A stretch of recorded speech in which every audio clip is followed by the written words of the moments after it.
क्या आप सब लोगों को मालूम है कि भगवान श्री कृष्ण अपने सिर पर मोर पंख क्यों धारण किए रहते हैं? आइए आज हम आपको बताते हैं। बड़ा रोचक प्रसंग है। ये त्रेता का प्रसंग है जब भगवान श्री राम माता जानकी और अनुज लक्ष्मण जी के साथ वनगमन में थे। ये तीनों लोग प्यास से बड़े व्याकुल थे और पानी की तलाश कर रहे थे, जल की खोज में यहां वहां भटक रहे थे। भैया लक्ष्मण जी गए, इधर उधर घूम के आ गए, बड़ी निराश होकर के, भैया इधर कहीं कोई सरोवर नहीं है, कैसे क्या किया जाए। माता जानकी कहती कि प्यास से प्राण सूख जा रहे हैं, कहां जल की व्यवस्था हो। परेशान थे तीनों लोग, इधर उधर देख लिए, भटक लिए, कहीं कोई तालाब, कोई सरोवर, कोई कहीं कुछ नहीं, कोई जल की व्यवस्था नहीं। उसी जिस वृक्ष की छाया में ये तीनों लोग बैठ करके चिंता कर रहे थे प्यास बुझाने की, ऊपर एक मोर बैठा हुआ था। मोर ने इन सब की बातों को सुनी।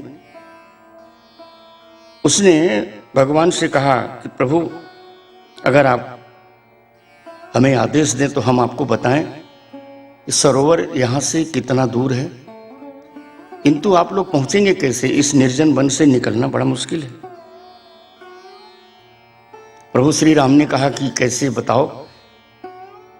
तो बोले हम तो पक्षी हैं, गगन विहारी हैं, हम तो उड़ के चले जाएंगे, लेकिन आप लोग धरती पर चल कर के जाएंगे, इसलिए रास्ता बड़ा दुर्गम है, बड़ा कठिन है, कैसे पहुंचेंगे आप लोग? तीनों लोग सोचने विचारने लगे कि कैसे चला जाए उस सरोवर के पास, जल पी करके अपने प्यास को बुझाया जाए। मोर ने बड़ा अच्छा एक तरकीब निकाला। उसने कहा कि प्रभु, मैं रास्ते देख करके आपको रास्ता दिखाने के लिए अपने शरीर के एक एक पंख को गिराता हुआ चलूंगा और आप उसी हमारे गिरे हुए पंख के निशान को देखते हुए आगे बढ़ते चले आइएगा, सरोवर तक हम आपको मार्गदर्शन करा देंगे। तीनों लोग बड़े प्रसन्न हो गए। प्रभु श्री राम मयूर की इन सलाह का बड़ा प्रशंसा करने लगे कि बड़ा सराहनीय तुमने उपाय बताया है। भैया लक्ष्मण ने कहा चलो शीघ्रता करो। मयूर धीरे धीरे उड़ने लगा और उड़ते उड़ते अपने चोंच से एक एक पंख को नीचे धरती पर उसी रास्ते पर गिराता आगे बढ़ता चला गया और वही मोर के पंख के निशान को देखकर तीनों लोग आगे बढ़ते चले गए। प्रभु श्री राम ने सोचा कि इस पक्षी का इतना बड़ा त्याग देखो, उसका इतना विचार देखो। कहने लगे लक्ष्मण देखो, एक पक्षी होकर के कितना बढ़िया विचार है, हमारी सहायता के लिए ये अपने शरीर के पंख को अपने ही चोंच से काट करके गिरा रहा है। और भगवान श्री राम उन सारे पंखों को एकत्रित करते हुए आगे बढ़ते चले जा रहे थे जिधर मोर गया है सरोवर के किनारे।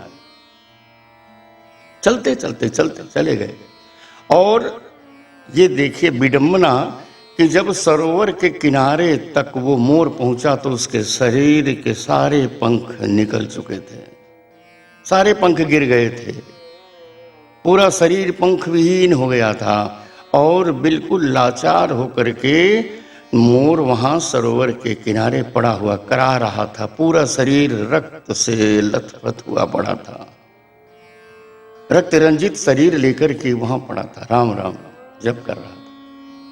मन में बार बार निगाहें उधर ही रास्ते पर थी कि अभी लोग आए नहीं, आते ही होंगे।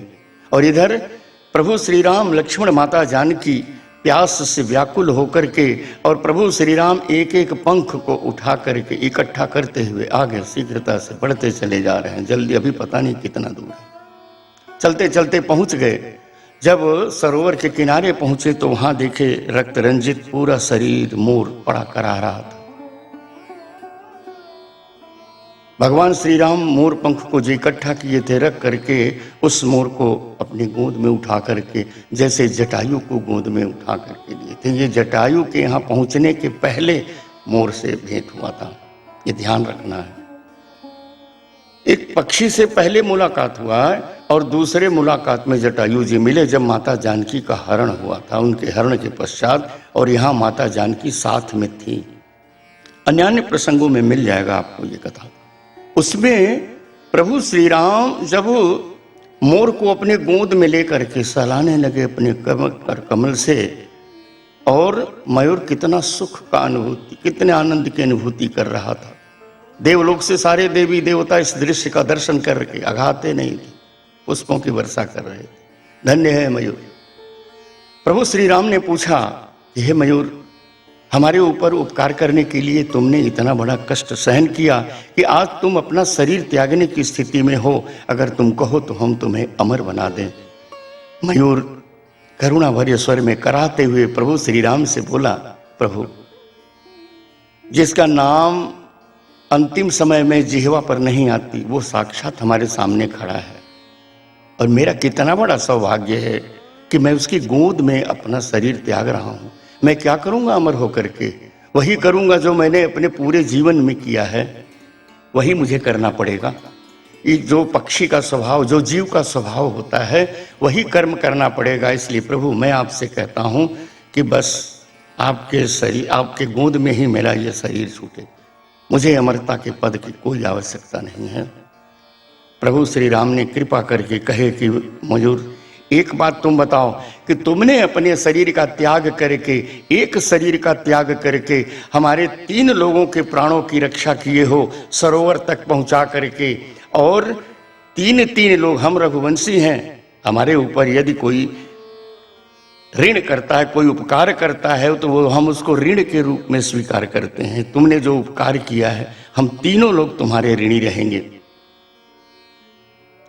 इसलिए अब तो तुम सब समझ ही गए हो, बोलो यदि तुम्हारी कोई अंतिम इच्छा हो तो मांग लो। मयूर सोचने लगा, बोले प्रभु, हमारी कोई इच्छा नहीं है। आप तो अंतर्यामी हो, स्वयं समझ सकते हो कि हमारे अंतर्मन में क्या इच्छा है। बस यही इच्छा है कि ऐसे ही आपके गोद में हमारा शरीर छूटे।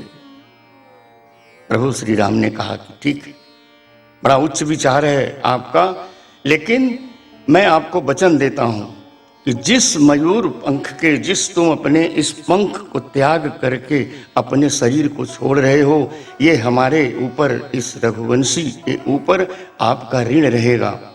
और मैं आपको वचन देता हूं कि जब मैं अगले युग में अवतार लेकर के आऊंगा तो आपके इस पंख को अपने शीश पर धारण करूंगा, हमेशा अपने मस्तक पर धारण करूंगा। ऐसा प्रभु श्री राम मोर को वचन देते हैं।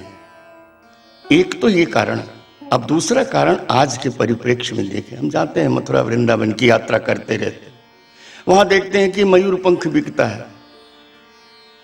ढेर सारे समूह में कितने लोग लेकर के बेच रहे हैं। आप बताइए, एक मोर ने अपने पंख का परित्याग किया, उसका शरीर समाप्त हो गया, उसका शरीर छूट गया, मर गया। और यहां कितने मोरों की हत्या होती होगी, तब ये मोर का पंख इकट्ठा किया जाता होगा। क्या आप लोगों ने कभी विचार किया? मैं आप सभी लोगों को विचार करने के लिए आपसे निवेदन करता हूं कि आप लोग इस प्रसंग पर, इस पर विचार जरूर कीजिएगा कि इतना जो मोर पंख बिक रहा है, जो बाजार में सजा सजा करके, और हम कहते हैं कि मोर हमारा राष्ट्रीय पक्षी है। राष्ट्रीय पक्षी है तो इतनी दुर्दशा राष्ट्रीय पक्षी की, उसी राष्ट्र में राधे राधे तो बोलना पड़ेगा आप सब लोगों। इस पर विचार करने की बात है कि हम सब लोग मयूर पंख को कितनी उत्सुकता से, कितने प्रेम से, कितनी प्रसन्नता से उसको धारण करते हैं। लेकिन नारायण, इस बात का ध्यान रखना कि उसमें मोर का कितना हत्या होता होगा। एक मोर से कितने पंख मिलते होंगे, जहां देखो वहां पंखों, मोर पंख का ढेर बिक रहा है। इस पर हम सभी श्रद्धालुओं को विचार करना चाहिए। मैं तो मैं आह्वान करूंगा कि सरकार को भी इस पर गहनता से, गंभीरता से विचार करना चाहिए, इस पर रोक लगना चाहिए, भाव होना चाहिए। वो पक्षी केस का क्या बिगाड़ा है? अरे वो भगवान थे, उन्होंने अपने शीश पर धारण किया है, उदाहरण करते हैं, उन्होंने वचन दिया था, वचनबद्ध थे, त्रेता से वचनबद्ध थे, आकर के द्वापर में अपने वचन को पूरा करते हैं जो मयूर को वचन दिए थे। मेरे प्यारे भाइयों बहनों, आप विचार करना कि जिस मोर पंख को, अच्छा मोर की हत्या होती है, मोर के पंख काट कर कैसे निकाले जाते हैं निष्ठुरता के साथ, और मोर के मांस को पका करके खा लेते हैं, बेच देते हैं। ये कौन सी भक्ति है? इस पर रोक लगना चाहिए। हो सकता है ये मेरे विचार हैं, आपके विचार कुछ अलग भी हो सकते हैं। राधे राधे। किंतु इस प्रसंग पर, इस विषय पर आप, हम सब और सरकार के सहित विचार करना चाहिए, विचार करना होगा। आज नहीं तो कल इस पर रोक लगना चाहिए। ये मोर दिखा करके, मोर का पंख दिखा करके भगवान प्रसन्न नहीं होंगे। अपने सुंदर भाव को दिखा करके भगवान ठाकुर जी हमारे बिहारी जी को रिझा लीजिए, कोई भी रिझा ले। लेकिन किसी जीव को कष्ट दे करके, किसी जीव की हत्या करने के माध्यम से अगर आप सोचें कि भगवान प्रसन्न हो जाएंगे, तो भूल जाना, ये बहुत बड़ा अपराध हो जाएगा, बहुत बड़ा अपराध हो जाएगा।